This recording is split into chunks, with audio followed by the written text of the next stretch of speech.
Normally, the nucleus is present in normally only one nucleus is present in each cell. It is common. Each cell has only one nucleus. But in some of the organisms, the nucleus is commonly present number of nucleus in the cells. Some of the organisms, that is paramecium contains 2 nuclei per cell. Paramecium. In such a way, Ascaris lumbricoids contains number of nuclei per cell. That condition is called polynucleate condition. That's already we have discussed. Next, inside of the nucleus, there is 1 or 2 dark staining bodies are called nucleolus. Dark staining body present inside of the nucleus is called nucleolus. That is also we have discussed yesterday. Next, generally the nucleus is absent in some of the mature red blood cells of mammals. See, in the mature red blood cells of mammals, the nucleus is absent. Next, the nucleus is also absent in sieve tube members, sieve tube plates present in vascular plants. Sieve tubes also, the nucleus is absent. Generally, the sieve tubes are present in vascular plants. In them also, the nucleus is absent. Okay, that's all. This is the explanation. Up to this much, we have discussed.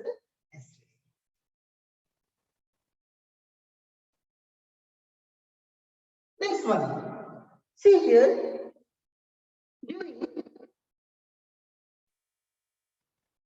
During the different stages of cell division. Different stages of cell division means what? Prophase, metaphase, anaphase, telophase, like that.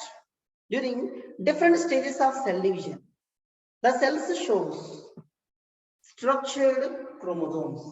So prophase,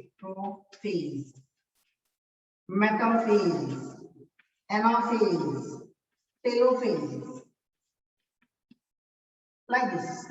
In these different stages of cell division, during different stages of cell division, the cells shows structured chromosomes in the nucleus.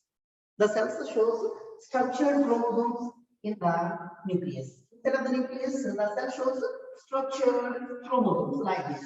Structured chromosomes. So the chromosomes contains genetic material. Inside the nucleus, structured chromosomes are present. That is okay. Okay. So inside the nucleus, the chromosomes are present. These chromosomes contains genetic material. Generally, chromosomes contains genetic material. That only. Chromosomes contains genetic material. That is DNA. And basic proteins, those are called histones. And non-histone proteins. Non-histone proteins. Non-histone proteins. RNA, etc. RNA, etc. These are all present.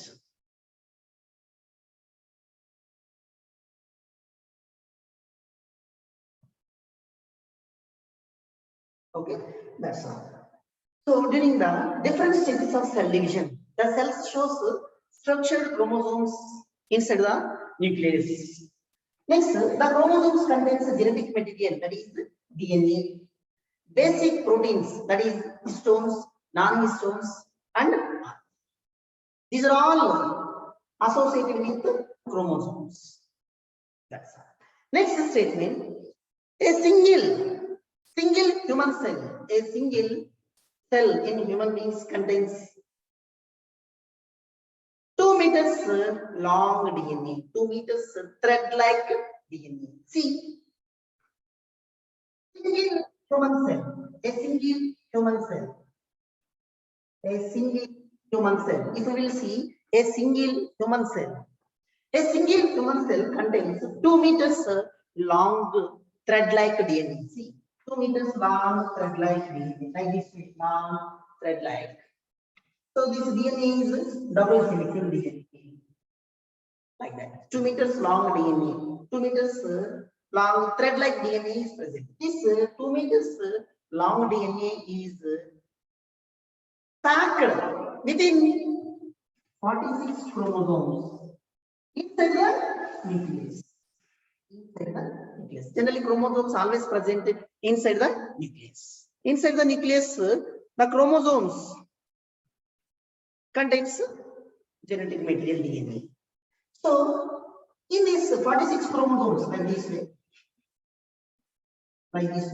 46 chromosomes are packed within the nucleus. In that 46 chromosomes, this 2 meters long thread-like DNA is equally distributed and packed within nucleus.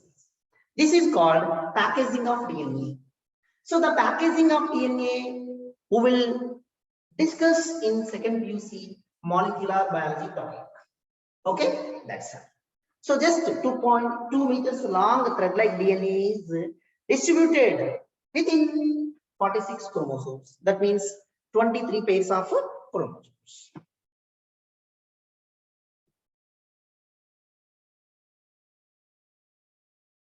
That's it.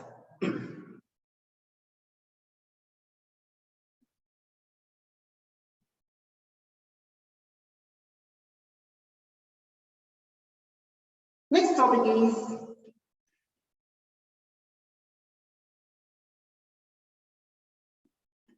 kinetochore. Kinetochore. See, every chromosome structurally contains a primary construction. Structurally contains a primary construction. Chromosome. Every chromosome structurally contains a primary construction. That primary construction is called centriole. Every chromosome contains primary construction and at the center of the chromosome. That primary construction is called centrioles. On either sides of the centriole,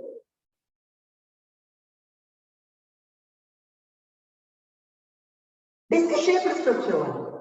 On either sides of the centriole, there is a disc-shaped structure. Is called kinetochore. A disc-shaped structure is called kinetochore. That is the definition of kinetochore. Based on the location of the centromere in the chromosomes, the chromosomes are classified into 4 types.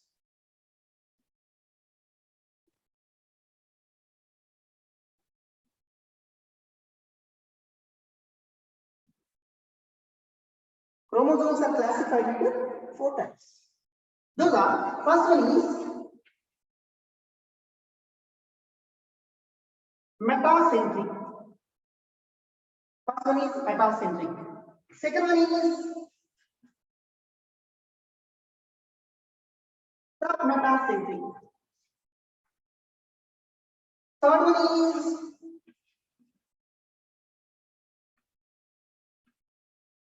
egocentric.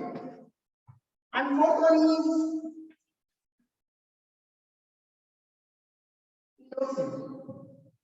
Metacentric, submetacentric, egocentric, telocentric. First one here we have to discuss about metacentric. See, in the metacentric chromosome, in this type of chromosome, the centriole, this is called centriole. The centriole located exactly center of the chromosome. In this type of chromosome, the arms are equal. Length of the arms are equal. That kind of a chromosome is called metacentric chromosome.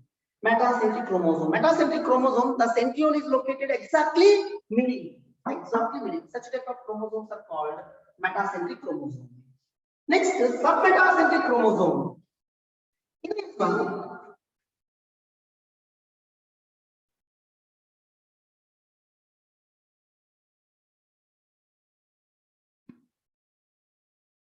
In this one, see here, The centromere is located slightly above from the middle. Slightly above from the middle. Due to this, the arms are little bit shorter. These two arms are shorter. These two arms are long. Two arms are long. Two arms are longer. And the remaining two arms are short. Okay, that is called submetacentric chromosome. Submetacentric chromosome. Acrocentric. In this one, see,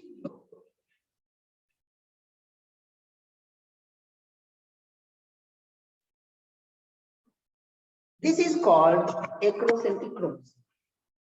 Acrocentric chromosome. In this one, the centromere is located towards the end, not completely end, towards the end. Due to this arrangement of centrioles towards the end, these two arms are shorter and these two arms are longer. That is called acrocentric chromosome.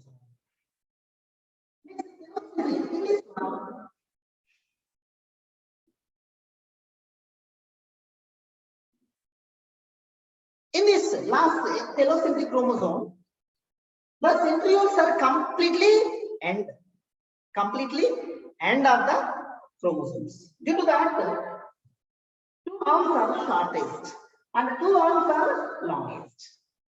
Okay, these four types of chromosomes are commonly present in our body. Okay, so depending on the position of the centromere in the chromosome, the chromosomes are classified into four types. Those are metacentric, submetacentric, acrocentric, and telocentric. Okay, that's it. In some of the chromosomes, next topic, in some of the chromosomes, sometimes the chromosome contains non-staining secondary construction at the end of the chromosome. Non-staining, non-colored, staining means colored, non-colored secondary construction at the end of the chromosomes. These are said to be fragment-like structures. These are seems to be fragment-like structures. Fragment-like structures. These are called satellite. These are called satellite. Satellite.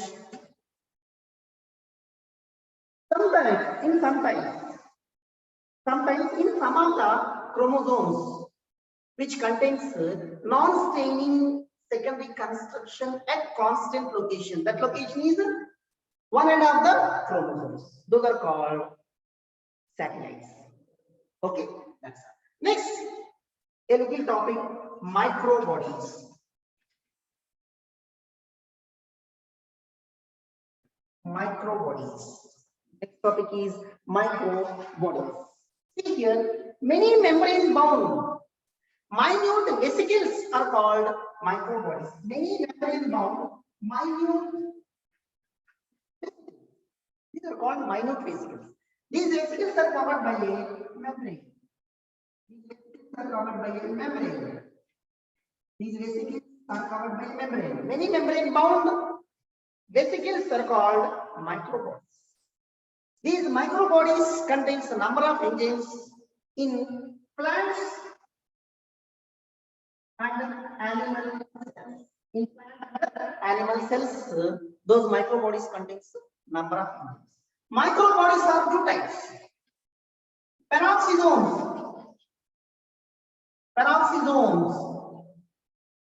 and glyoxysomes. Peroxisomes, glyoxysomes. Peroxisomes and glyoxysomes. Peroxisomes, these are common in plants and animals. Okay, in animals, it oxidizes alcoholic substances entering into the body. Okay, these are present in the liver. Okay, in plants also these are present. Glyoxysomes are present only in plants. fat-rich plants and convert that fat into glycols, convert fat into carbohydrates. Fats into carbohydrates. Okay, so this is the explanation. Okay, next chapter, that is ninth chapter, biomolecules.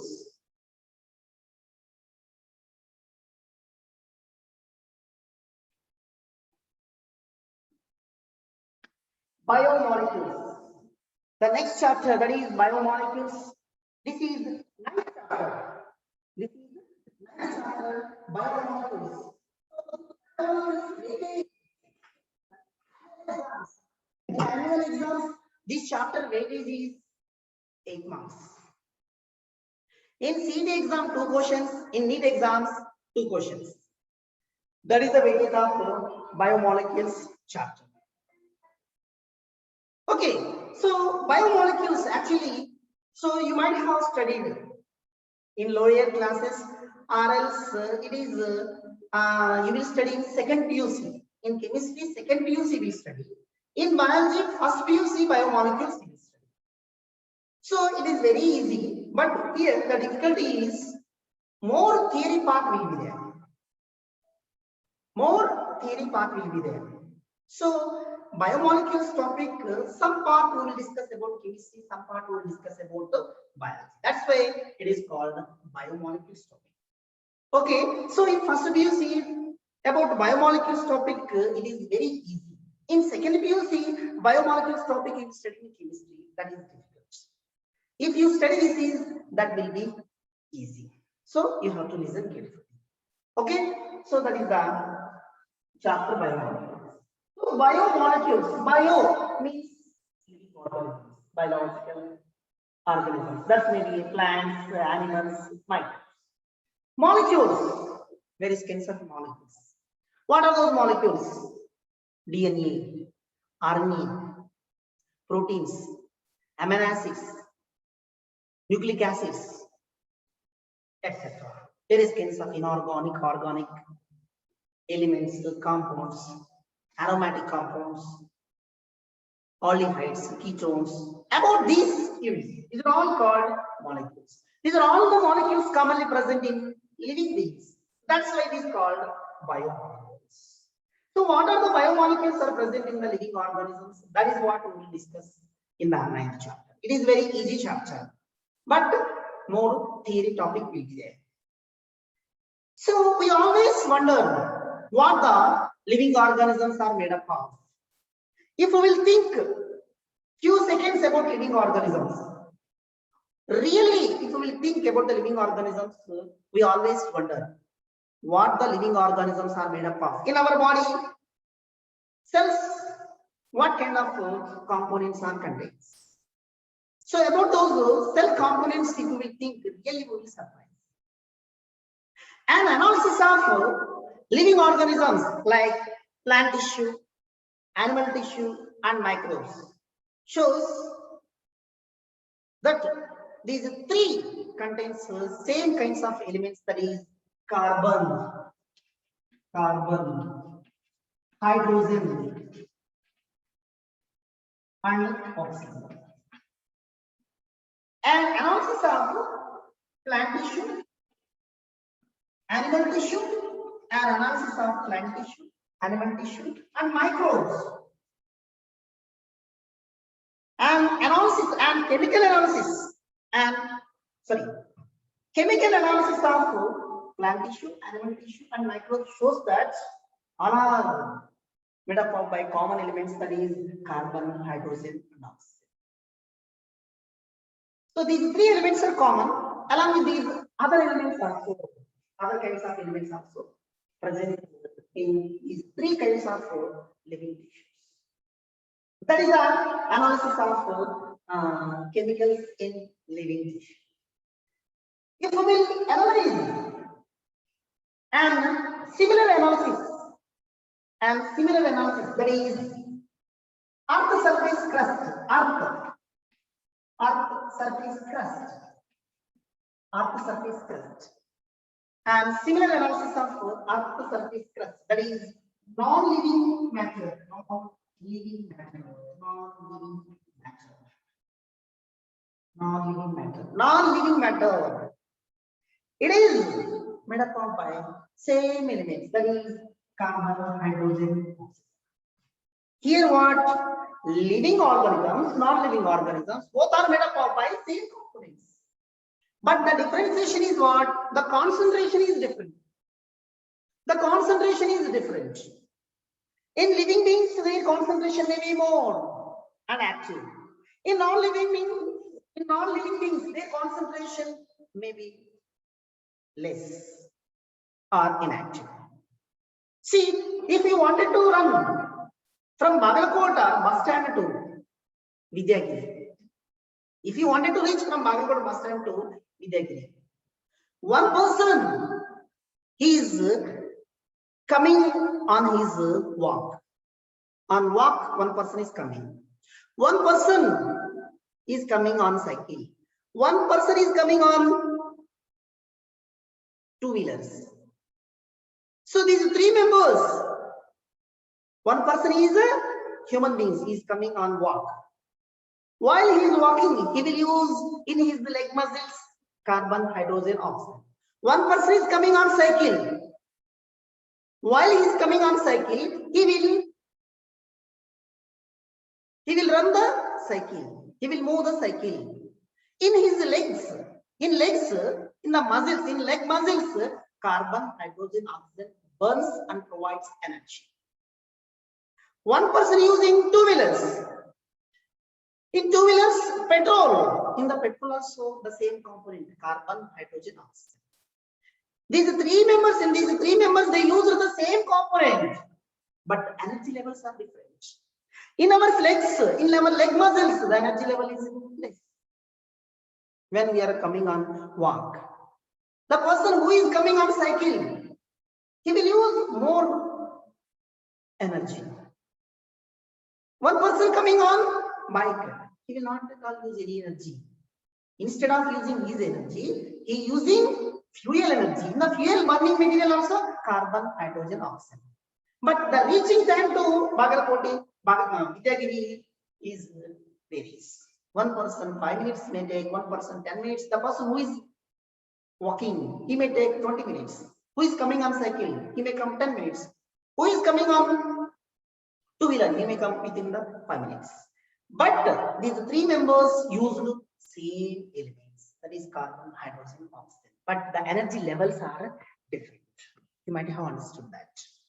So the difference between in living and non-living. In living, those elements are active and more concentrated. In non-living, those elements are inactive, less concentrated. That is only differentiation. Other than functions are same. Okay, that's all. This is introductory part. Here, how to analyze chemical components. How to analyze chemical components. For that, we have to do two experiments. The first one is experiment. Experiment to study chemical analysis. Chemical analysis in living tissue. In living tissue. Experiment. Experiment to study chemical analysis in living tissue. For that, we have to observe a living tissue. For this first procedure,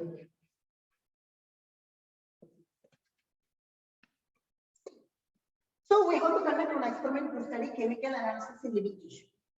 For this, we have to take any simple living tissue, either vegetable or liver. Vegetable or liver. Vegetable or liver. So either vegetable or liver we have to take.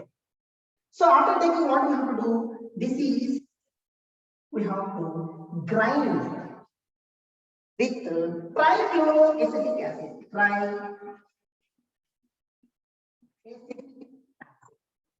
take any living vegetable or liver piece and grind it with trichloroacetic acid using pistil. This is called using pistil.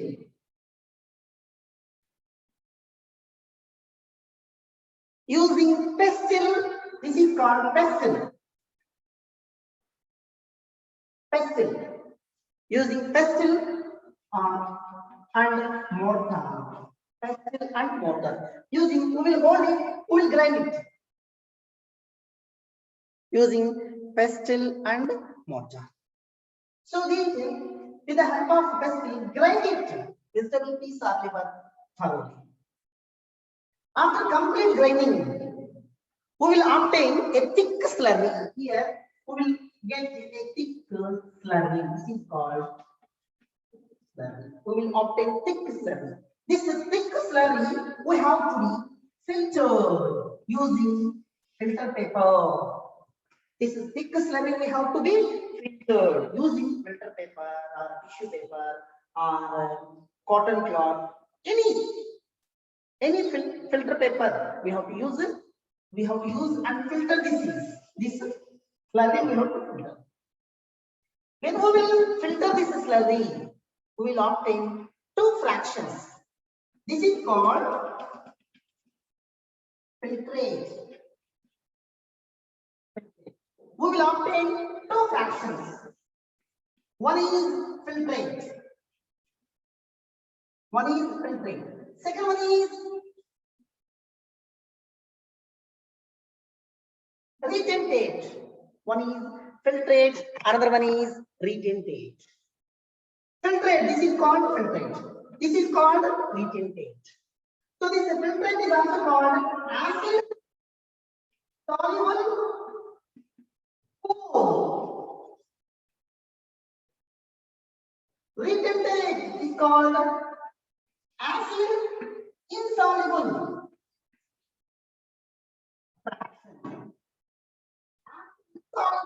fraction. This is acid soluble pool. It is also called filtrate.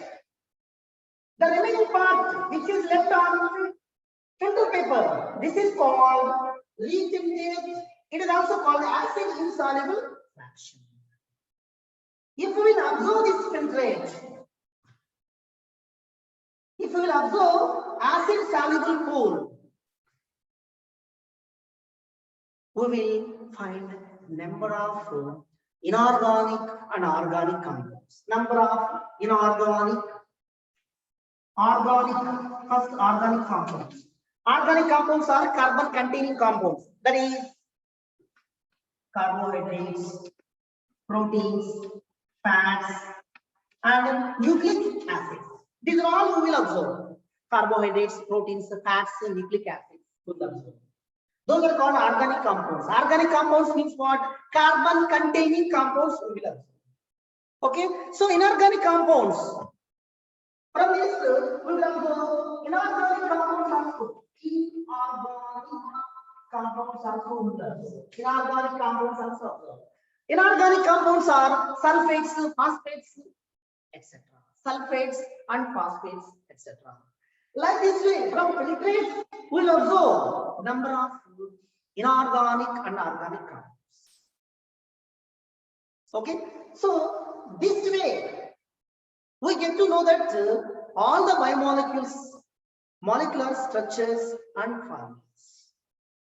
In this way, through this way, we get to know that all the biomolecules, their structure and molecular formulas.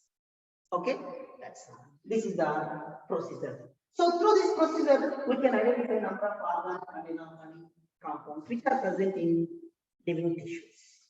Okay, that's all. So the living tissues also contains number of inorganic compounds and elements. Inorganic compounds and elements. For that, we have to see another experiment. Okay, so through this experiment, we have to observe organic and inorganic compounds. So the list of organic and inorganic compounds in your textbook, page number 143, tabular column given. In the tabular column you find it. So I have written in our syllabus this much only. This much only given. So unknowingly many organic and inorganic compounds we can be observed when we observe both the fractions with the help of electron microscope. When we will observe both these fractions using electron microscope, we can be observed all the biomolecules, their molecular formulas, molecular structures, we can be studied. We can be observed. In chemistry, you are studying number of molecular structures, formulas, IUPAC structures. These are all how they could identified through this only. Through this way, we get to know that all kinds of biomolecules, molecular structures and molecular formulas we can obtain. Okay, this is the explanation. To study various inorganic compounds and elements, we have to see another experiment.